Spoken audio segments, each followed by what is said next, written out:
विद्या भारती द्वारा संचालित भाव साहब बिस्कुटे स्मृति लोक न्यास भारत का बहुआयामी प्रकल्प है, जिसके माध्यम से विद्या भारती का हायर सेकेंडरी विद्यालय, सैनिक स्कूल, छात्रावास, साथ ही ग्राम विकास के लिए मेरा गांव मेरा देश, इसके साथ ही कृषि विज्ञान केंद्र जो ICAR द्वारा मान्यता प्राप्त है और पूरे ज़िले में कृषि के विकास के लिए काम करता है। इसके साथ ही एक आदर्श शिशु वाटिका, जैसा कि राष्ट्रीय शिक्षा नीति 2020 में सरकार की कल्पना है कि कैसे बैकलेस एजुकेशन दी जाए, उस स्वरूप को हमने इस केंद्र के माध्यम से समाज के लिए बनाया है कि कैसे 5 वर्ष से शुरुआत होकर बच्चों के जो फाउंडेशनल स्टेज है उस स्टेज में बच्चे गतिविधि आधारित शिक्षण प्राप्त कर सकें और एक अच्छा शिक्षण माहौल बन सके, इसलिए आदर्श शिशु वाटिका भी तैयार की गई है। ऐसा सब प्रकार के प्रकल्प यहाँ संचालित होते हैं और मध्य प्रदेश का एक बड़ा केंद्र कौशल विकास का भी यहाँ है, जिसके माध्यम से बांस के और मिट्टी के भी उत्पाद यहाँ बनाए जाते हैं और प्रयास किया जाता है कि जो POP का जो बहुत बड़ा चलन इस समाज में हो गया है उसको ख़त्म करके मिट्टी का उपयोग कैसे हम समाज में बढ़ा सकते हैं और ज़्यादा से ज़्यादा कारीगर इस विधा को सीखें और अपने माध्यम से भी रोजगार प्राप्त करके समाज को मिट्टी और बांस के उत्पाद बनाकर एक अच्छा इको फ्रेंडली माहौल पर्यावरण की दृष्टि से हम बना सकते हैं। मेरा गाँव मेरा तीर्थ का जैसा विषय आया तो समाज में बनखेड़ी जो तहसील है उसमें 123 गाँव हैं, तो 123 गाँव में ग्राम विकास के विषय को लेके हम लोगों ने वहाँ गांव जाकर प्रयास करते हैं कि गांव हमारा तीर्थ कैसे बन सके और तीर्थ जब बनता है तो अपने गांव के ऊपर गौरव प्राप्त होता है। इसलिए हम अपने केंद्र के माध्यम से प्रयास करते हैं कि गांव भी एक आदर्श स्थिति बने, अपने परिवार व्यवस्था हो, चाहे स्वच्छता का विषय हो, धार्मिक विषय हो, चाहे कृषि को जैविक कृषि का विषय हो, तो सब प्रकार के विषय को लेकर हम गाँव में काम करते हैं और एक आदर्श गाँव बनाने का प्रयास करते हैं। हम लोगों का यही उद्देश्य है कि एक अच्छा समाज तैयार हो सके, तो जो अच्छा समाज तैयार हो अपने देश के लिए, अपने गांव के लिए, अपने क्षेत्र के लिए एक अच्छी उपलब्धि प्राप्त कर सके और अपने भारत के गौरवशाली इतिहास पर गर्व कर सके। इस प्रकार की संकल्पना को साथ लेकर हम लोग काम कर रहे हैं।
35 एकड़ का रकबा है।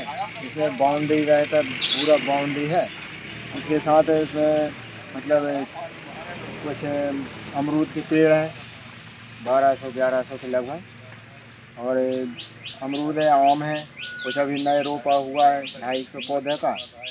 उसके बाद ये कुछ चीकू हैं अपने 40-45 पौधे हैं, कुछ नींबू के हैं, कुछ केले भी लगाए हुए हैं, और जो कुसुम के पेड़ हैं जो अपने बहुत पुराने पेड़ हैं। 35 एकड़ का बगीचा है इसमें, जिसमें आम है, अमरूद है, चीकू है, नींबू है, 2 एकड़ में गन्ना भी है जैविक, और धान भी लगाई गई है 5 एकड़ में, जिसमें 1000 पौधे अमरूद के हैं, 400 पौधे 450 पौधे आम के हैं। आम में कई प्रकार की वैरायटी हैं, जैसे चौसा है, लंगड़ा है, आम्रपाली है, दशहरी है, ऐसे 5-7 वैरायटी के पौधे हैं। और यहाँ जैविक हल्दी भी लगाई जाती है। इसके बीच में अपन नींबू की भी खेती की, जिसमें 40 पौधे हैं, और इस साल वो उन्होंने अच्छा उपज दिया है। संतरा भी है, चीकू का भी है पूरा प्लॉट है ना। उसके अलावा जो अमरूद है, अमरूद के बीच में सब जगह कटहल भी लगा हुआ है। रिप्लेस की जगह कि भविष्य में क्या इनकी एज हो जाएगी तो गड़बड़ होंगे तो कटहल का उपयोग होने लगेगा। बाकी बहुत प्रकार की जो किस्में यहाँ मध्य भारत में है, अपनी मध्य प्रदेश में, सब आम की किस्में बहुत अच्छी हैं कि पूरे क्षेत्र में आम का उत्पादन बहुत अच्छा होता है। अभी बहुत अभी 1.5-2 लाख का तो अभी इसी वर्ष गया अपना मार्केट में जाता है, और यहाँ भी बहुत पर्याप्त बचता है। तो एक इस क्षेत्र की समझ सकते हैं, मिट्टी हो या जलवायु हो, आम को अच्छा उत्पादन हो जाता है। कोई रोग भी बहुत से कम से कम लगते हैं। इसके अलावा गन्ना भी लगाया अपने वहाँ 2 एकड़ में, पूरा जैविक लगाते हैं, उसका गुड़ भी बनाते हैं हम लोग, और धान भी लगी हुई है जो अपने छात्रावास है या अपने उपयोग में ही आती है। प्रयास भी करते हैं यहाँ जो उत्पादन हो उसका ही हम लोग भोजन में उपयोग करें। जो छात्रावास है उससे 90% तक हम लोग प्रयास करते हैं कि अपनी ज़मीन में हो जाए। 10% तक कुछ चीज़ें ऐसी बाहर से मंगाते हैं। गेहूँ वगैरह भी सब गेहूँ है, चावल है, दालें हैं, सब प्रकार की, मूंग, अरहर, जो सब उन्हीं करते, सब कुछ सब उन्हीं का है, सब उन्हीं का।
विद्यालय का प्राचार्य हूँ और सरस्वती ग्रामोदय हायर सेकेंडरी स्कूल, सैनिक स्कूल गोविंद नगर का। विद्यालय की बात करें तो नेशनल एजुकेशन पॉलिसी 2020 के अनुसार हमने विद्यालय को 4 भागों में बांट रखा है, जिसमें foundational stage, preparatory stage, middle stage और सेकेंडरी स्टेज, ऐसे 4 स्टेजों में हमने बांट रखा है। और उसके सभी के पूरे स्टाफ, स्टूडेंट्स, सेटअप और उनके प्रभारी भी अलग अलग तय हुए हैं। तो NEP के अनुरूप ही हम उसका संचालन करते हैं। जैसे कि मिडिल स्टेज में स्किल डेवलपमेंट को लेकर काम हो रहा है, तो हमारे विद्युत कार्यशाला, रोबोटिक्स लैब और जितने भी विषय हैं वो सब पूरे एक्टिविटी बेस्ड हों, क्योंकि बच्चों को लर्निंग करनी है, सिखाना है उनको, तो प्रैक्टिकली कैसे हम उसको कर सकते हैं वो सारी चीज़ें हम यहाँ प्रयास करते हैं अपने स्टाफ के माध्यम से। इसके साथ साथ यहाँ एक हॉस्टल भी संचालित है और हॉस्टल में रहने वाले भैयाओं को हम प्रोवाइड कराते हैं ऑर्गेनिक फूड, जितने भी दाल, गेहूँ, चावल, जो भी अनाज हैं वो सारे ऑर्गेनिक हमारे यहाँ प्रोड्यूस होते हैं बच्चों के लिए। दूसरा, गाय हमारे पास है, गौशाला है, तो उस गौशाला से जो गोबर है उसका सदुपयोग करके हमने 200 घन मीटर का यहाँ एक बायोगैस प्लांट लगाया है। उस प्लांट की सहायता से बच्चों के गोबर गैस की सप्लाई छात्रावास में है, जो भी भोजन वहाँ उससे पकाया जाता है और रोटियाँ चूल्हे पे बनाई जाती हैं। ऐसा सात्विक और जैविक भोजन उनको दिया जाता है और विद्या भारती के मार्गदर्शन में संचालित है। इसके साथ साथ यहाँ सैनिक स्कूल का भी संचालन किया जा रहा है, जो कि पिछले वर्ष से स्टार्ट हुआ है, जिसमें 7th क्लास के अंदर 34 कैडेट्स और अभी जो 6th क्लास में नए बैच जो आ रहे हैं उनकी काउंसलिंग चल रही है, उसमें अभी 7 कैडेट आ चुके। 67 एकड़ पूरा है भाऊ साहब बिस्कुट स्मृति लोक न्यास, जिसमें से विद्यालय का जो परिसर है ये 14 एकड़ है।